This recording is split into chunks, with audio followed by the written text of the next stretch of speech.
राम नाम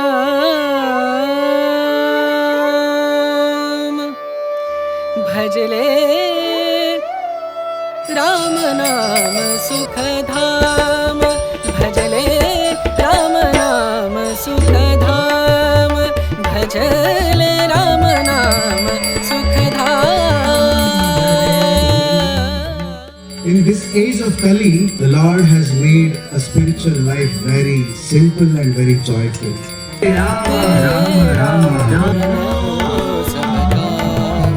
भजले